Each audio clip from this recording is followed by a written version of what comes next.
Hello friends, দেব coaching সেন্টারে সবাইকে স্বাগত। আজ তোমাদের সমরেন্দ্রনাথ মোদকের লেখা দশম শ্রেণীর ভূগোল বই থেকে দ্বিতীয় অধ্যায়ের এসএকিউ টাইপ প্রশ্ন উত্তর নিয়ে আলোচনা করব। দেখো, আজকে প্রশ্ন 1 নম্বর, বায়ুমণ্ডলের নিষ্ক্রিয় গ্যাসগুলি কী কী?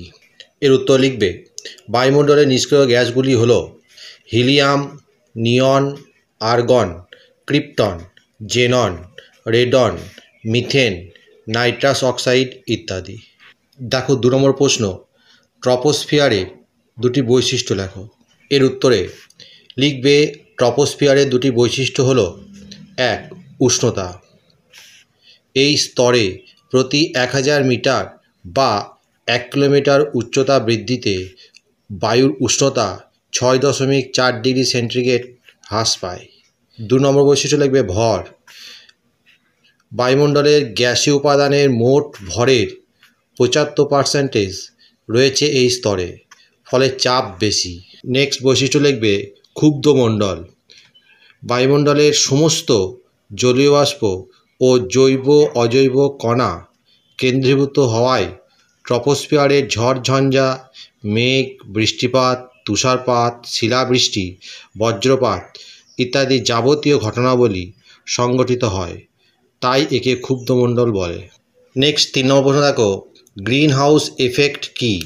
এর উত্তর লিখবে বায়ু দূষণের ফলে গ্রিন হাউস গ্যাসগুলি, বিশেষত কার্বন ডাইঅক্সাইডের ঘনত্ব বৃদ্ধির ফলে পৃথিবীর গড় উষ্ণতা বৃদ্ধি ঘটনাকে সবুজ ঘর প্রভাব বা গ্রিন হাউস এফেক্ট বলে। এটি মানুষের সৃষ্টি তাপীয় দূষণ। 1827 সালে বিজ্ঞানী জন ব্যাপটিস্ট জোসেফ ফুরিয়ার সর্বপ্রথম গ্রিন হাউস ইফেক্ট নামকরণ করেন। পরের প্রশ্ন দেখো, ইনসোলেশন বলতে কী বোঝো? এর উত্তর লিখবে পৃথিবীর পৃষ্ঠ দ্বারা প্রাপ্ত শক্তির বেশিরভাগই স্বল্প তরঙ্গদৈর্ঘ্য। পৃথিবী সূর্য থেকে যে শক্তি পায় তাকে ইনসোলেশন বা ইনকামিং সোলার রেডিয়েশন বা সূর্যরশ্মির তাপীয় ফল বলে। সূর্যের রশ্মির বায়ুমণ্ডলের শীর্ষে তির্যকভাবে পড়ে কারণ গ্রহটি একটি জিওয়েড এবং পৃথিবী সূর্যের শক্তি সামান্য অংশই দখল করে। এর বায়ুমণ্ডলের শীর্ষে গ্রহটি প্রতি বর্গ সেন্টিমিটার প্রতি মিনিটে গড়ে 1.94 ক্যালোরি গ্রহণ করে। পরে 5 নম্বর প্রশ্ন দেখো, বৈপরীত্য উত্তাপ কী? এর উত্তর লিখবে শান্ত মেঘমুক্ত রাত্রিতে পর্বতের উপর অংশের বায়ু দ্রুত তাপ বিকিরণ করে খুব ঠান্ডা ও ভারী হয় এবং মাধ্যাকর্ষণ শক্তির প্রভাবে পর্বতের ঢাল বরাবর নিচের উপত্যকায় নেমে পড়ে, ফলে উপত্যকার নিচু অংশের উত্তাপ পর্বতের উপরের অংশের তুলনায় অনেক কম হয়। একে বৈপরীত্য উত্তাপ বলে। নেক্সট 6 নম্বর প্রশ্ন দেখো, অশ্ব অক্ষাংশ কাকে বলে? এর উত্তর লিখবে বিষুবরেখার প্রায় 30 থেকে 38 ডিগ্রি উত্তর এবং দক্ষিণে অবস্থিত অক্ষাংশগুলিকে অশ্ব অক্ষাংশ বলে। এই অক্ষাংশগুলি শান্ত বাতাস এবং সামান্য বৃষ্টিপাত দ্বারা চিহ্নিত করা হয়।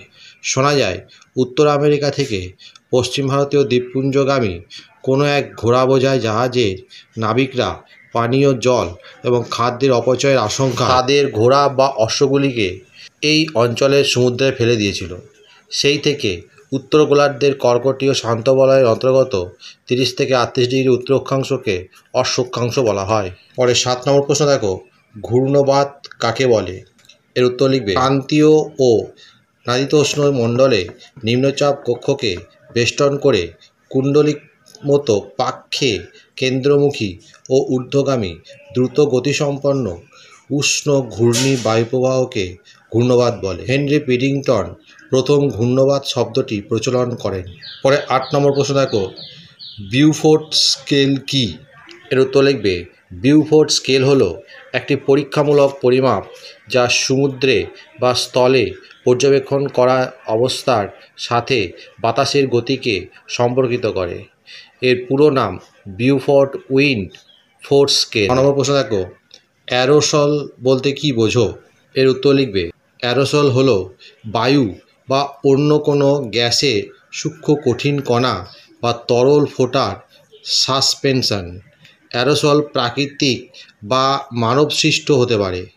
প্রাকৃতিক অ্যারোসলের উদাহরণ হলো কুয়াশা, ধুলো, বন উচ্ছ্বাস এবং গিজার বাষ্প। মানবসৃষ্ট অ্যারোসল উদাহরণ হলো বায়ু দূষণ এবং ধোঁয়া। পরে 10 নম্বর প্রশ্ন দেখো, তুষারভক্ষক কেন বলা হয়? এর উত্তর লিখবে চিনুক বায়ুকে তুষারভক্ষক বায়ু বলা হয়। চিনুক হলো একটি উষ্ণ শুষ্ক দমকা বাতাস যা রকি পর্বতমালার পূর্ব ঢালে এবং পশ্চিম তৃণভূমি জুড়ে প্রবাহিত হয়। এই বায়ু কয়েক ঘন্টার মধ্যে প্রেইরি তৃণভূমির উষ্ণতা 15 ডিগ্রি থেকে 20 ডিগ্রি সেলসিয়াস বৃদ্ধি করে বরফ স্তর গলিয়ে দেয়। তাই রেড ইন্ডিয়ানরা একে তুষারভক্ষক বায়ু বলে। পরের প্রশ্ন দেখো, সমষ্ণ রেখা কাকে বলে? এর উত্তর লিখবে ভূপৃষ্ঠের একই বা সমান সমুদ্রপৃষ্ঠ উষ্ণতাযুক্ত স্থানগুলিকে মানচিত্রে যে কাল্পনিক রেখার দ্বারা যুক্ত করা হয় তাকে সমষ্ণ রেখা বা আইসোথার্ম বলে। সুতরাং সমষ্ণ রেখা হলো সমান উষ্ণতা নির্দেশক কাল্পনিক রেখা। 12 নম্বর দেখো, সীমান্ত বৃষ্টি কাকে বলে? এর উত্তর লিখবে দুই ভিন্নধর্মী বায়ুপ্রবাহের সংযোগ রেখা বা সীমান্ত অঞ্চলে যে বৃষ্টিপাত হয় তাকে সীমান্ত বৃষ্টি বলে। পরের প্রশ্ন দেখো 13 নম্বর, ট্রপোপজ কি? এর উত্তর লিখবে ট্রপোস্ফিয়ারের যে সর্বোচ্চ সীমায় উষ্ণতা ধ্রুবক থাকে বা কমে বাড়ে না, উষ্ণতার হার থেমে যায়, তাকে ট্রপোপজ বলে। এটি 3 কিলোমিটার বিস্তৃত এবং ট্রপোস্ফিয়ার ও স্ট্র্যাটোস্ফিয়ারের সীমারেখা। 14 নম্বর প্রশ্ন দেখো, ডোলড্রাম কাকে বলে? এর উত্তর লিখবে নিরক্ষীয় শান্ত বলয় নিরক্ষীয় অঞ্চল থেকে 10 ডিগ্রি উত্তর এবং 10 ডিগ্রি দক্ষিণ অক্ষাংশে প্রসারিত হয়। অতিরিক্ত গরম হওয়ার কারণে এখানে বায়ুর অনুভূমিক চলাচল অনুপস্থিত এবং কেবল পরিচালন প্রবাহ রয়েছে। অতএব পৃষ্ঠের বাতাসের অপার্থিব অনুপস্থিতির কারণে এই বলয়টিকে ডোলড্রামস বলা হয়।